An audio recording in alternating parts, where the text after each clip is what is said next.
बढ़ते हैं हमारे अपने सेकंड लास्ट सेगमेंट की ओर, जो कि बहुत ही एक, इसको बोलते हैं कि क्रिटिकल और बहुत ही एक मुख्य सेगमेंट है। यदि फल हैं, सब्जियां हैं या कोई फसल है तो उसमें रोग तो लगने ही लगते हैं, भले ही वो खेतों में उगें चाहे वो हम अपने छतों पे उगाएं। तो कौन कौन से मुख्य रोग हैं जो वर्टिकल फार्मिंग के फसलों में लग सकती हैं और उनके प्रबंधन तथा उपचार के बारे में मार्गदर्शन करें सर। जैसे सामान्य फसलों में लगने वाले सभी रोग वर्टिकल फार्मिंग में भी उसी तरह से लगते हैं। यहाँ पे थोड़ी सी उनकी जो है कम, उनकी सीवियरता कम होती है, उनकी डेंसिटी जो है, इंटेंसिटी कम होती है, क्योंकि यहाँ पे हम ज्यादा देख रेख करते हैं। संरक्षण में, प्राकृतिक संरक्षण से जो है दूर हट करके संरक्षण में वो करते हैं, तो यहाँ पर उस तरह की बीमारियां कम लगती हैं। खास करके जो है मैं बताना चाहूंगा कि जो पत्ती वाले रोग हैं, पत्ती में लगने वाले रोग हैं, फंगस के ज्यादा हैं, जिसमें जैसे टमाटर का है, अल्टरनेरिया है, लेट ब्लाइट है। और इसमें वर्टिकल फार्मिंग में जो है टेम्परेचर चूंकि वेरी करता है बहुत, तो अगर टेम्परेचर ज्यादा होता है तो ब्लाच देखेंगे कि आप अगर थोड़ा सा भी जो है ध्यान नहीं दिए तो आपकी पूरी फसल जो है डैमेज हो जाती है, आप काइट फेस बन जाएंगे, बर्निंग हो जाएगी, पत्तियां झुलस जाती हैं। तो और कभी कभी क्या होता है कि टेम्परेचर लो हो जाता है टेम्परेचर रेगुलेशन में, तो उस समय भी बर्निंग होती है।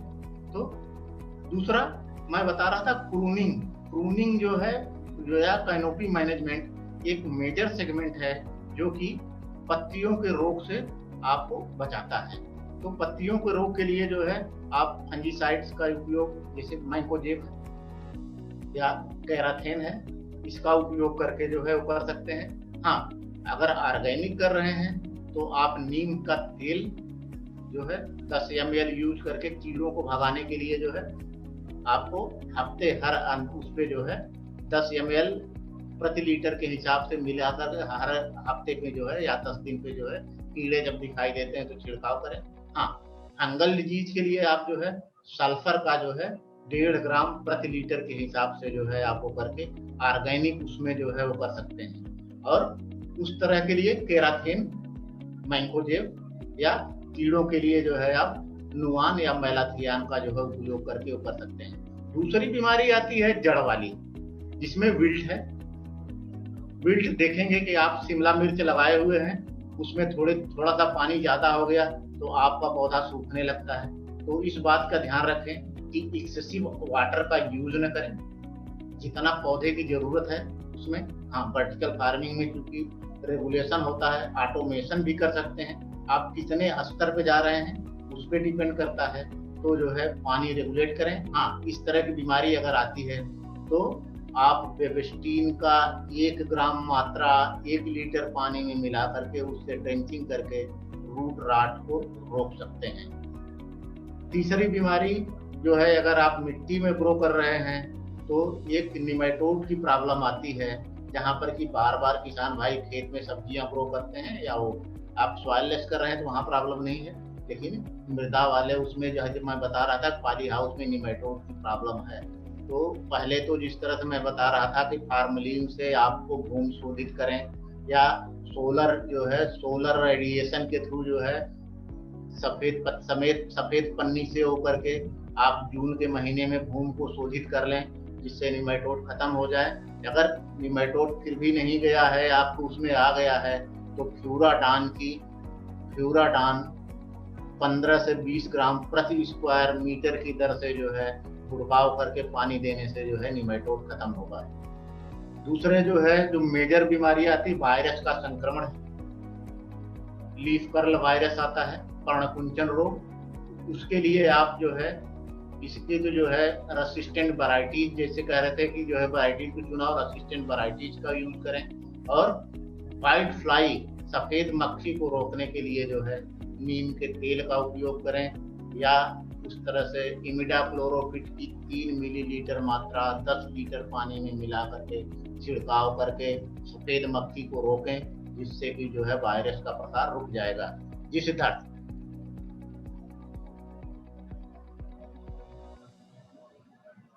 जी डॉक्टर साहब, आपने बताएं कौन कौन से प्रमुख रोग हैं। डॉक्टर साहब, थोड़े से सवाल आ चुके हैं हमारे अंतिम सेगमेंट बढ़ने से पहले। दिव्येंदु पॉल हैं जो प्रतिदिन हमारे साथ जुड़ते हैं। मैं तो डॉक्टर सुशील कुमार राय हमारे साथ जुड़े हैं। जो धन्यवाद डॉक्टर साहब, थोड़ा सा आज लेट हो गए। डॉक्टर सुशील कुमार राय हमारे बड़े ही प्रबल व्यूअर हैं वो। आपका स्वागत है। हम लोग आज वर्टिकल फार्मिंग पे चर्चा कर रहे हैं। इस पे काफी बातें हो भी गई हैं। ज्यादा देखने के लिए हमारे इसके बाद के लाइव सेशन की रिकॉर्डिंग सभी व्यूअर्स देख सकते हैं जो अभी लाइव के दौरान नहीं देख पा रहे हैं। दिव्येंदु पॉल बंगाल से ताल्लुक रखते हैं और ये जानना चाहते हैं कि न्यूनतम लागत, प्रोडक्शन कॉस्ट कितनी आएगी वर्टिकल फार्मिंग में, और तथा इसके बेनिफिट, एक तरह से ये बेनिफिट कॉस्ट रेशियो की यदि मैं बात करूं, यही जानना चाहते हैं। जी डॉक्टर साहब। ये इस पे निर्भर करेगा कि किस तरह की वर्टिकल फार्मिंग आप अपना रहे हैं, किस तरह की वर्टिकल फार्मिंग अपना रहे हैं। हाँ, वर्टिकल फार्मिंग अगर जैसे मैं बता रहा था पॉली हाउस में है, या बाहर खेत में indeterminate type varieties of tomato, capsicum या जो है खीरे का उत्पादन कर रहे हैं, तो वहां पर जो है उत्पादन लागत कम आएगी, क्योंकि वहां पर जो है आप उस तरह के इक्विपमेंट्स या इंफ्रास्ट्रक्चर या एनर्जी का यूज नहीं कर रहे हैं। वहां जो है 1 रुपए आप लगा करके कम से कम जो है 2.5 से 3 रुपए, और अच्छा बाजार है तो 5 रुपए तक पा सकते हैं।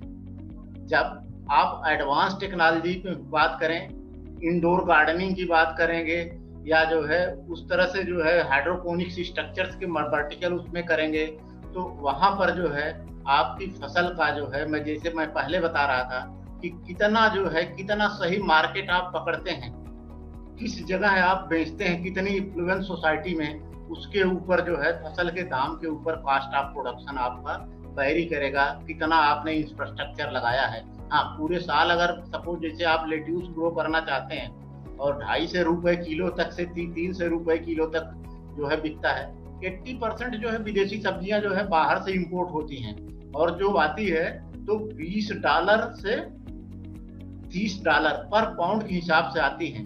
तो आप अंदाजा लगा सकते हैं कि अगर आप जो है आपका कॉस्ट ऑफ प्रोडक्शन 20 से 30 रुपए पर किलो भी है, फिर भी जो है आप 1 रुपए लगा करके जो है 10 रुपए तक कमा सकते हैं। हाँ, इसमें जो है पानी की बचत जो है 80% है, 40% से ज्यादा जो है न्यूट्रिएंट की बचत है, और क्वालिटी अधिक होने के नाते आप जो है अच्छी दाम पर जो है आप अपना जो है करके बेच सकते हैं। तो ये जो है एक वेग क्वेश्चन है कि जहाँ पे हम कितना लागत आती है, कितना कास्ट, किस तरह की तकनीकी आप अपनाएंगे, मैं अभी नंबर बताऊंगा, उस पे करेंगे और कहाँ पे कर रहे हैं, फिर मैं बता पाऊंगा कि किस की तरह की इकोनॉमिक्स है, उस पे जो है उनका डिपेंड करेगा कितना लाभ होगा। सिद्धार्थ। जी डॉक्टर साहब, आशा करते हैं दिव्येंदु जी आपको आपके सवाल का जवाब मिला होगा। आपको अपने क्षेत्र के अनुसार, यदि आप अगर क्षेत्र की डिटेल देख कहाँ पे कर रहे हैं, आप कहाँ पे करना चाहते हैं वर्टिकल फार्मिंग, चाहे छत के ऊपर करना चाहते हैं, चाहे बरामदे में, चाहे तो या खेत पे या पॉली हाउस पे, उस पे जो है निर्भर करेगा इसकी प्रोडक्शन कॉस्ट कितनी आएगी तथा कितना लाभ ले सकते हैं। लेकिन जैसा कि डॉक्टर साहब आपने कहा कि 1 रुपए लगा के यदि सुचारू रूप से किया जाए और पूरे तकनीक के साथ इसका संरक्षण करके, इसकी देखरेख करके, क्योंकि मॉनिटरिंग एक ऐसी चीज है, मॉनिटरिंग और जो कंटिन्यूअस मॉनिटरिंग है ये, क्योंकि काफी संवेदनशील एक्टिविटीज हैं, बहुत सेंसिटिव एक्टिविटीज है, तो मॉनिटरिंग एक इम्पोर्टेंट पार्ट प्ले करता है, चाहे वो वर्टिकल फार्मिंग हो, चाहे वो पॉली हाउस गार्डनिंग हो, चाहे इंडोर गार्डनिंग हो। डॉक्टर साहब, लास्ट सेगमेंट की ओर बढ़ने से पहले पुनीत जी हैं वो ये जानना चाहते हैं कि ये जो टेक्निक है ये क्या बहुत कॉस्टली पड़ेगा, या फिर किसान इसको अवेलेबल संसाधनों, अवेलेबल रिसोर्स के साथ ही शुरू कर सकते हैं?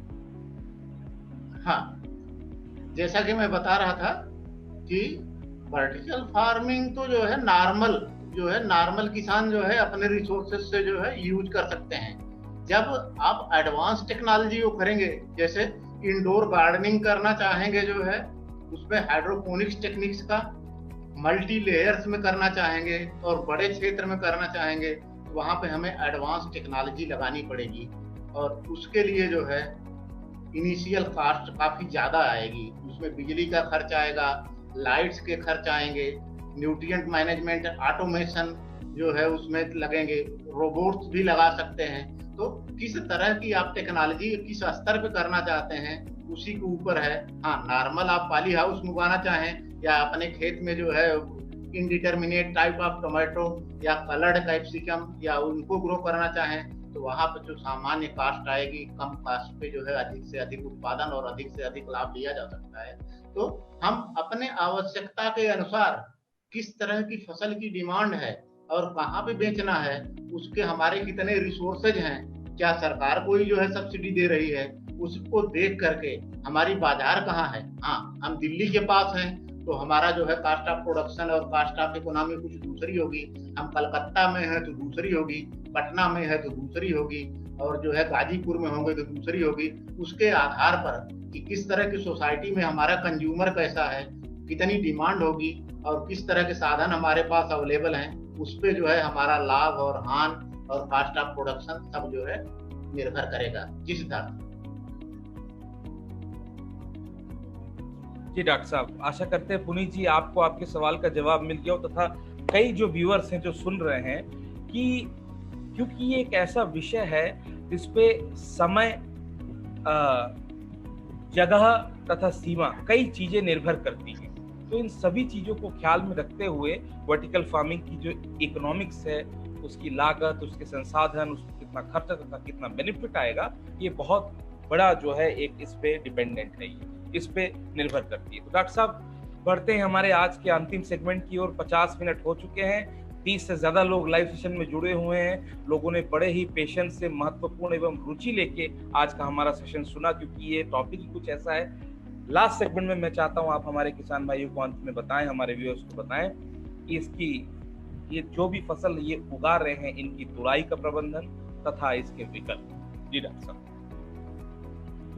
हाँ, वर्टिकल फार्मिंग अपनाने से पहले जैसे मैं बता रहा था कि आप अपनी जो है डिमांड के अनुसार जो है फसल का चुनाव करना है। जैसे आप स्ट्रॉबेरी का चुनाव करेंगे, वर्टिकल फार्मिंग करना चाह रहे हैं, शहर के नजदीक होना बड़ा जरूरी है, क्योंकि ये पेरिशेबल क्रॉप है और सीधे जो है आप तोड़ करके जो है बाजार ले जाना है। तो अगर दूरी पर ले जाना है तो खराब होगी, 24 घंटे के अंदर जो है कंज्यूमर्स के यहाँ पहुंचनी है। छोटे किसान हैं तो आप रेफ्रिजरेटेड बैंक्स और उसका भी यूज नहीं कर सकते, तो इसलिए शहर के किनारे जो है फूलों की खेती करते हैं, उसी तरह से शहर के पास है। हाँ, जहां पर टमाटर की है तो आप 2-3 दिन तक, शिमला मिर्च 2-3 दिन तक, खीरे का भी उसी तरह से 2 से 3 दिन तक जो है पहले जो है वो करके, और उसमें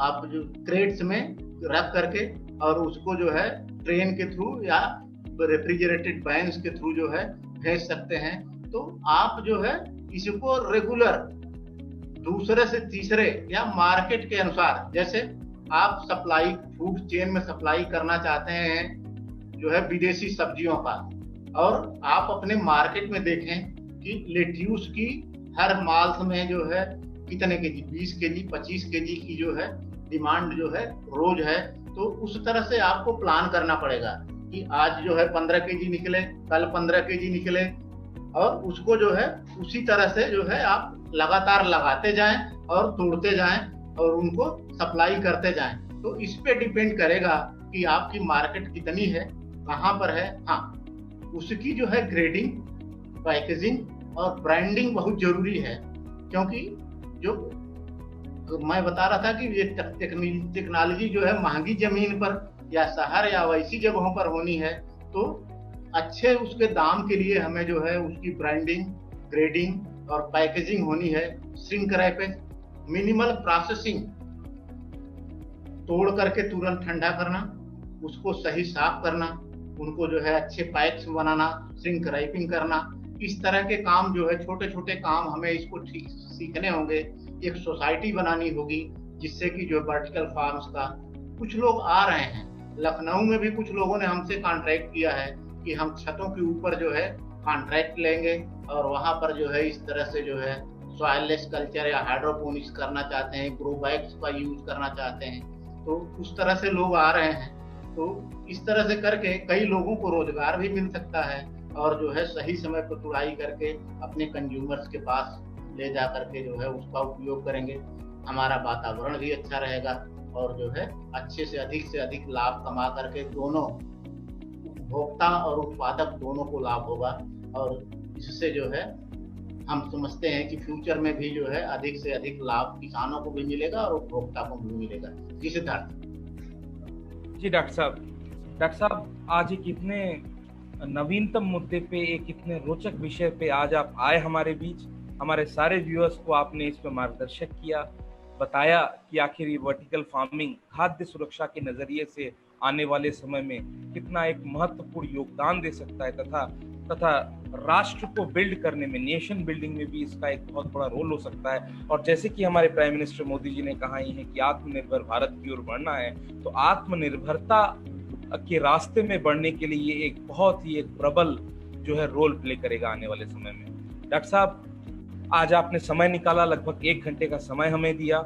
हमारे सारे व्यूअर्स को 30 से 35 लोग हमारे साथ जुड़े, तथा हमारे पूरे 1 लाख जो हमारे फॉलोअर्स हैं, किसान भाई हैं, उन सभी की तरफ से, हमारे व्यूअर्स की तरफ से, इफ्को किसान संचार की ओर से हमारे इस लाइव सेशन में आने के लिए, जुड़ने के लिए, अपना एक्सपीरियंस शेयर करने के लिए, अपना अनुभव बताने के लिए बहुत बहुत धन्यवाद एवं साधुवाद डॉक्टर साहब। हम आपकी सेवाएं ऐसे आगे भी लेते रहेंगे। बहुत बहुत धन्यवाद। व्यूअर्स का बहुत बहुत धन्यवाद, और इसको किसान के और उसको बहुत बहुत धन्यवाद। और हम आभारी हैं इसको किसान का कि हमें जो है मौका दिया किसानों से मिलने के लिए। बहुत बहुत धन्यवाद आपका।